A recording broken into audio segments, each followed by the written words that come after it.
Money Radio, discussing the business of making and spending money. From the beautiful city of Abuja, it is my pleasure to welcome you to today's edition of Money Radio. Today being Tuesday, this is the agribusiness and industry segment of the program.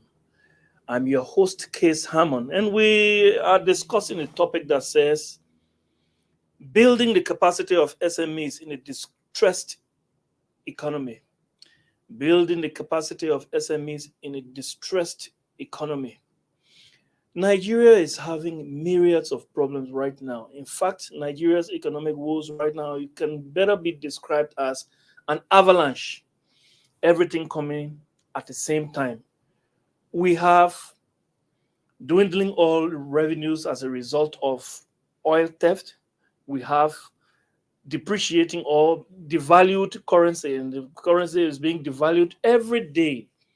We have fewer foreign direct investment coming, capital flow dwindling. Everything is happening at the same time, and inflation is actually way up there over the roof. All of these things are going to affect SMEs, small and medium scale enterprises. They are affecting small and medium scale enterprises. And as a result of this, we find it difficult. Usually economists in this situation find it difficult because SMEs are actually the growth conveyor belt. And once that conveyor belt is actually not running, then you can see that growth will be slowed or stagnant. Yes, and that's why we are discussing that. How can we build capacity of SMEs in this distressed economy? I'm not alone. I'm being joined virtually by Mr. Paul Uwadimma. Mr. Paul, you're welcome to the program. Thank you for having me. Yes, it's a pleasure. Thank you for having me. You look bright. Thank you very much. Yeah, Mr. Paul, Nigeria is going through serious economic woes at the moment.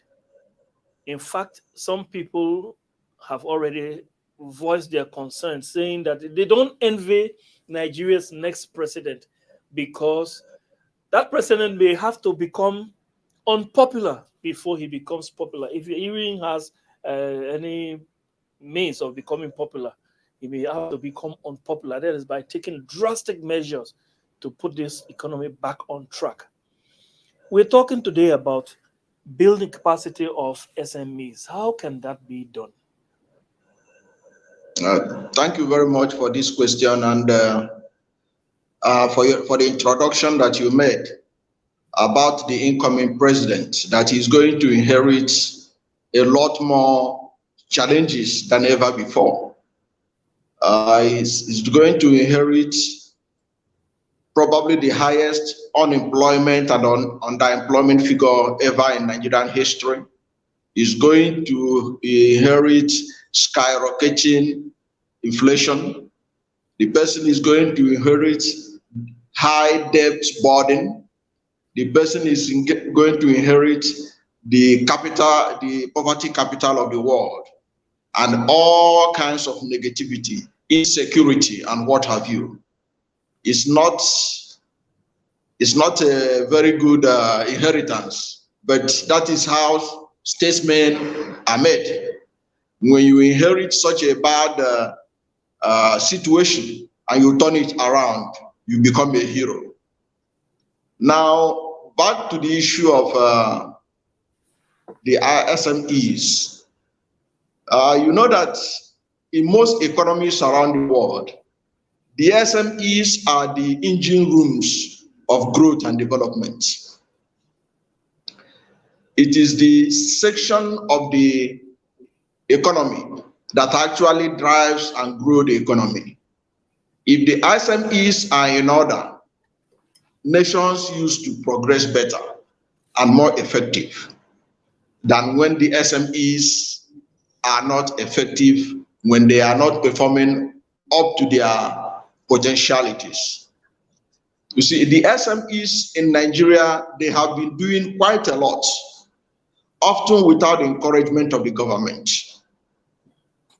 The SMEs are the drivers of the Nigerian economy, but they are also bearing a huge burden of the strains of the economy.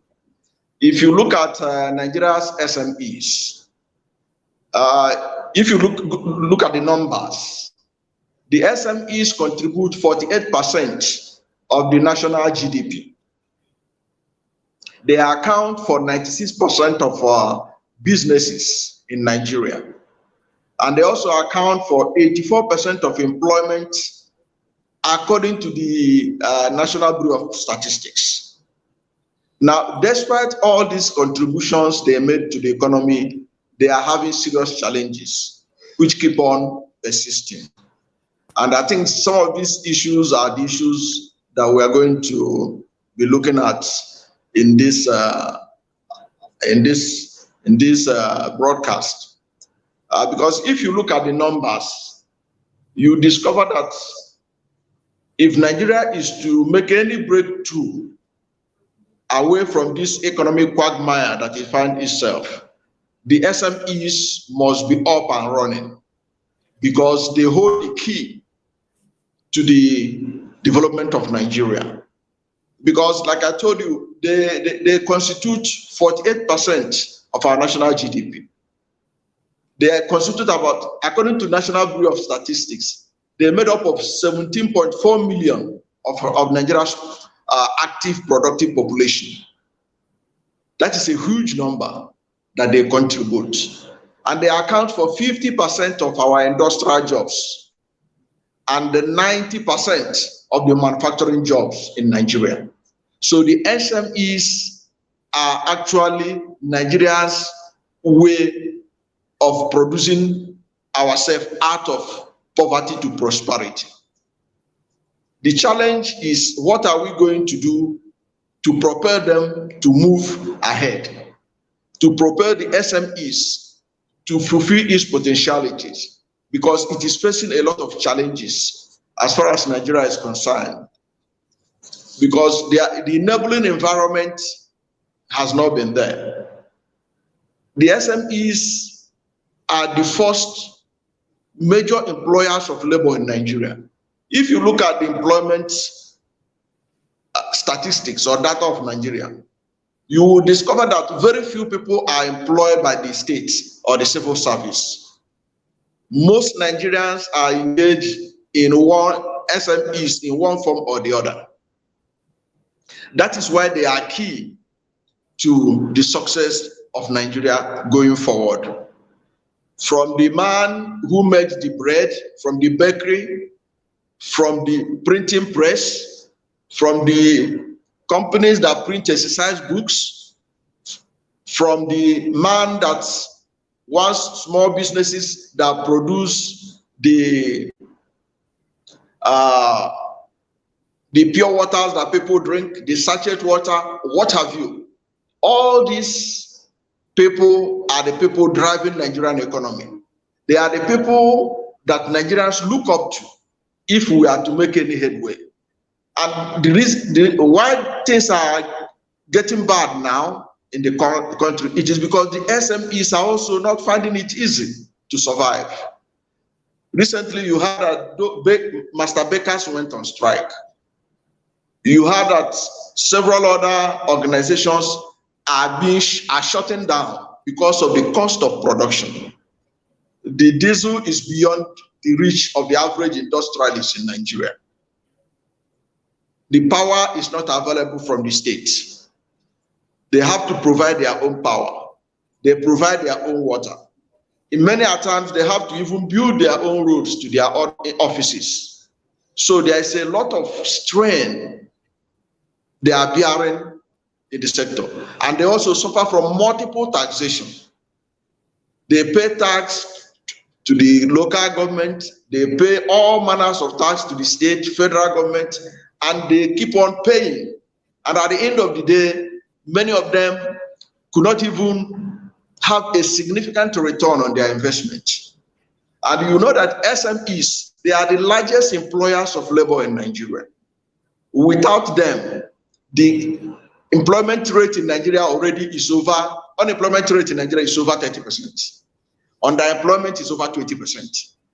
Now, you can imagine what the situation will be if the SMEs have not been around to help in ameliorating the high rate of unemployment in Nigeria. Yet, many of them cannot survive going forward unless something is done significantly to make the ease of doing business much more easier than it is presently. A situation where the SMEs have to provide virtually everything they need is not good for the economy. It is not good for the country. They're also having the challenges of funding.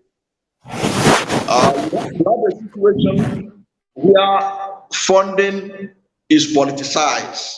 You have to be politically connected for you to get funding. And many of these industrialists, many of these SMEs, they are not politically connected. They are not interested in politics. All they needed is enabling environment for them to be able to produce at a reasonable rate so that they can make return on their investment and be able to add to the productivity of the country. If you look at Nigeria right now, we import a whole lot of things, even things we could be able to produce in this country. Why is this so? Because the cost of production has to be lower to be able to make it possible for the SMEs to produce and compete with the imported goods. That's why you see many Nigerians, even those who have the capital, they prefer to be importing goods from China than for them to go into productivity. But we know that no country develops by depending on importation.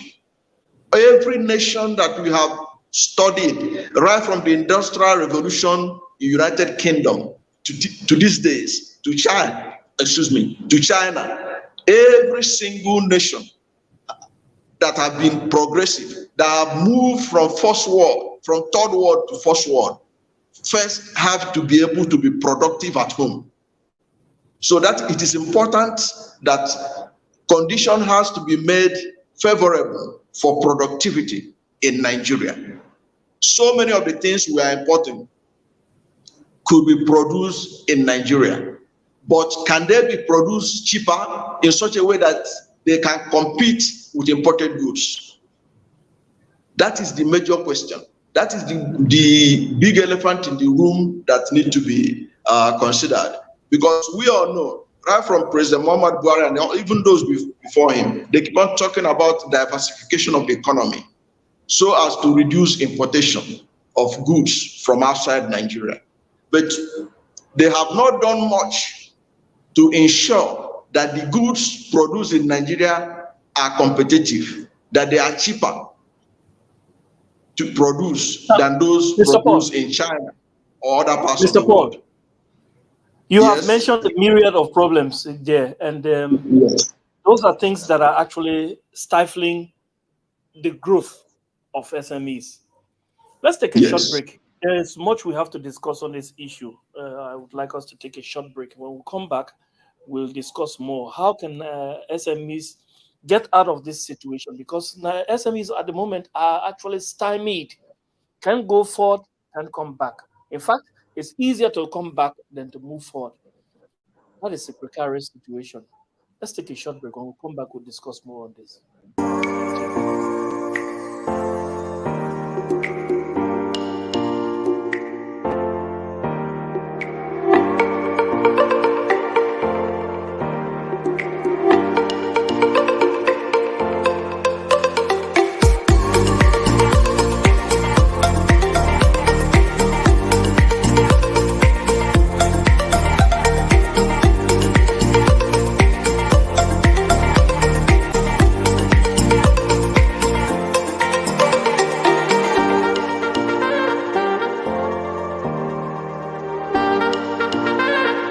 For sponsorship and advert placements, please contact 080-3688-6158. Last Word Leadership Podcast Studio. You have the last word.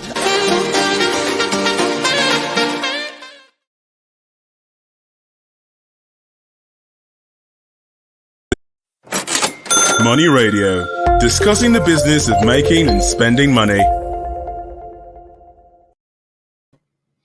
Yes, there was an inscription just a moment ago on the screen that Nigeria is the only country we have. We must do everything we can to save it. And we're talking about saving SMEs. Saving SMEs mean saving the economy. And saving the economy means saving this country. SMEs are actually in dire straits. And it's because the cost of producing, the cost of maintaining or staying alive. When we talk about staying alive, what we mean is just existing is becoming more and more difficult because there are infrastructure problems, there are finance problems, there are problems everywhere. So something has to be done about saving the SMEs. Still, Mr. Paul Uwadima, who has been our guest, is in the studio. We joined him virtually. Mr. Paul, during the Yes. first half of this program, you mentioned a number of things, some of which include cost of production. We'll talk about the cost of production. Nigeria has had its own way with Nigeria. The Nigerian government has been able to leverage on the fact that they can determine what comes into the country and not necessarily what goes out, because what goes out depends on other countries. But what comes into the country, the Nigerian government has power to determine that. Nigeria recently signed on to the African Free Trade Agreement, and that means by the implementation of that agreement, the economy is open. The market, not the economy, but the market, the Nigerian market is open to the rest of Africa. And we're talking about cost of production. How competitive can Nigerian SMEs be to compete with 53 other African countries so that Nigeria does not become the proverbial elephant meat or whale meat that everybody can just come and cut his pound of flesh and go? How can Nigeria save the SMEs? We're talking about cost of production. Let's not forget, there are many things which you mentioned. Cost of finance, you talk about cost of power, talked about road maintenance, cost of security. We are actually in dire straits. What's the way forward? I think if not, Nigeria want to take advantage of the African free trade program that it has signed on to. I think it has to put its house in order. It has to get prepared, because don't forget, we are going to be competing against Morocco. We are going to be competing against Egypt. We are going to be competing against Tunisia. We are going to be competing against South Africa. Do you know why I mentioned this particular set of countries? These are countries that if you go and check their power sector, what they have been able to achieve in their power sector, you know that we cannot compete with these people. Because power is at the center of industrialization. It is at the center of productivity. These countries that I mentioned, these are just a few countries. Even our closer neighbor, Ghana, can we compete with them? We cannot. Not with the state of power we have in Nigeria and the state of infrastructure.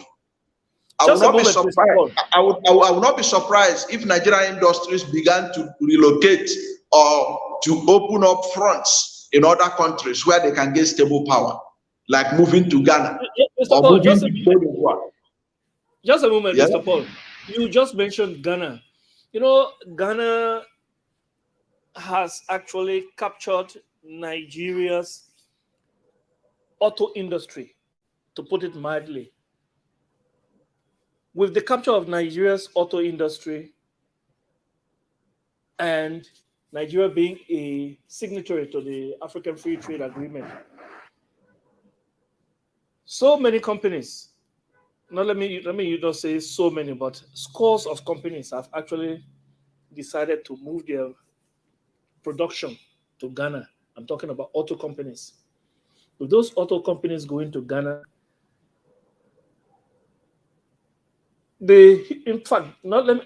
it's plausible.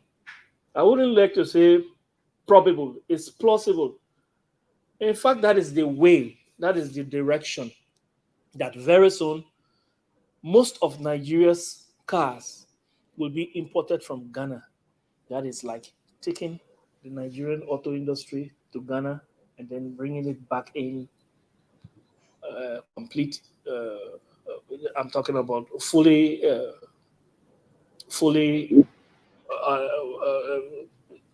in fact, prepared for the market. So Nigeria is actually going to be a market for Ghana very soon. And all because of these very issues we are talking about. We're talking about finance, we're talking about roads, electricity, infrastructure, all across the board. Exactly. Policies also. Policies. Although you may not categorize Nigeria's auto industry in the SMEs, Nigeria is not. I mean, auto industry is not is not categorized as an SME, but that's just a typical example of what we're talking about when we say this competition we are talking about in AFTA. Yeah. AFTA is going to really afford Ghana very soon the modus operandi to bring their cars, to bring the Ghanaian cars. I'm talking about not producing Ghana, but not manufactured, assembled in Ghana. Assembled in Ghana, and there will be no way you can say no. We are not accepting these because they are from Ghana. They are assembled in Ghana, and you are part of you are a member or a signatory to AFTA. So that means Nigeria is going to be a huge market for Ghana. That means enriching Ghana and impoverishing Nigeria. Isn't that so? Yes, and there is no sentiment about it because you know that most of the car manufacturing companies in Europe, they are trying to invest in Africa. Okay, and you know that money goes where the enabling environment is provided for it to grow. Nobody puts his money where it will be lost. Okay, so if you don't provide the enabling environment, the investment will not come. The Europeans, who are the major car manufacturing companies, the Japanese, the Americans, they will go where they will put their money and have huge return on investment. They are not for that Christmas. So it is where the enabling environment is provided for them. That is why Nigeria should wake up and address squarely the poor power sector that we are having in the country, and address it squarely. Because if we don't, we will become onlookers while the AFTA, that is an African continental trade agreement that is supposed to be beneficial to all Africans, will pass us by because we are not prepared for it. So we need to do something about our power sector. We need to deregulate it. I do not see the reason why every power generated in the country should be locked into the national grid. There is a need for decentralization of power. Perhaps that is what some people call restructuring. Different states, different cities should have different power arrangements depending on the geography of that particular location. If you are in a city like Enugu State, you are in a city like Enugu, there should be coal infrastructure that should be able to provide adequate power for the industries in Enugu and the environment. If you are in Port Harcourt and Niger Delta, the gas in this region should be able to provide enough gas to generate electricity to power industries and services in that location. If you are in middle belt of Nigeria or North Central, the hydroelectric power should be able to take care of the power needs of those within the geography of the area. If you are in far north of Nigeria, you should be able to take advantage of solar energy to supply all the powers that is needed.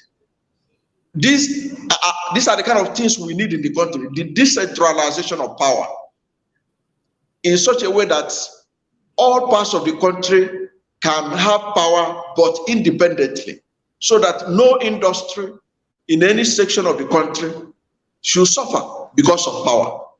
Because if we don't have solve this problem of power, I can tell you that Nigeria will not benefit anything tangible from after.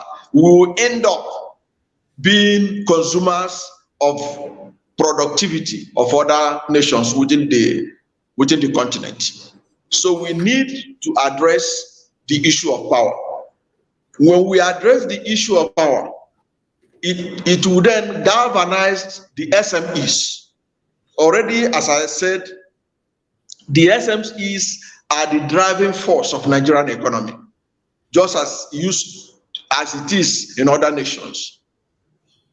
But our own SMEs are hampered by lack of support by government. What do I mean by that? Investing in things that will help the SMEs, investing in power.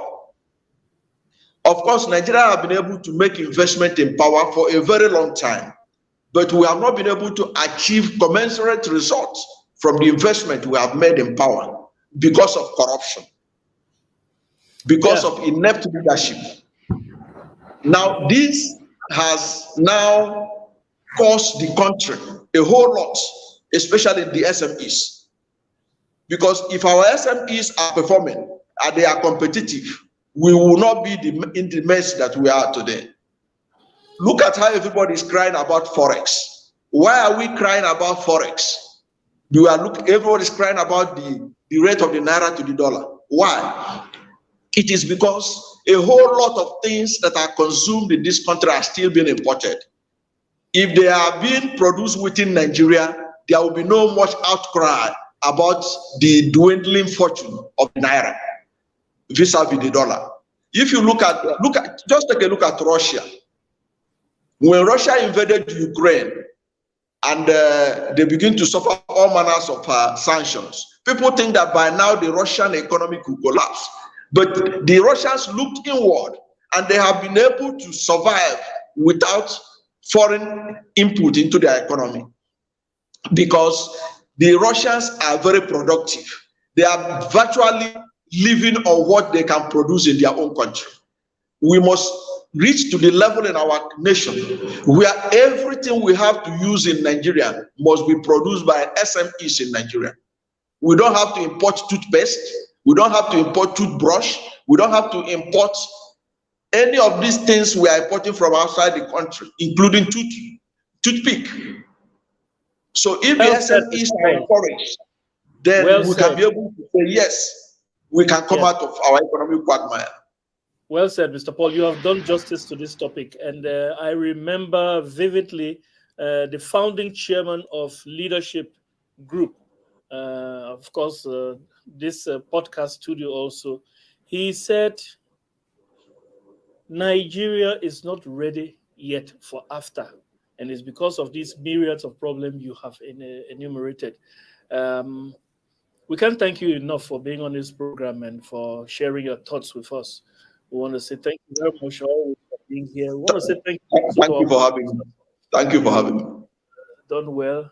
Our biggest thanks actually go to you who follow us loyally on this program. We'll be back tomorrow for another edition of Money Radio, and that will be the techie segment of the program.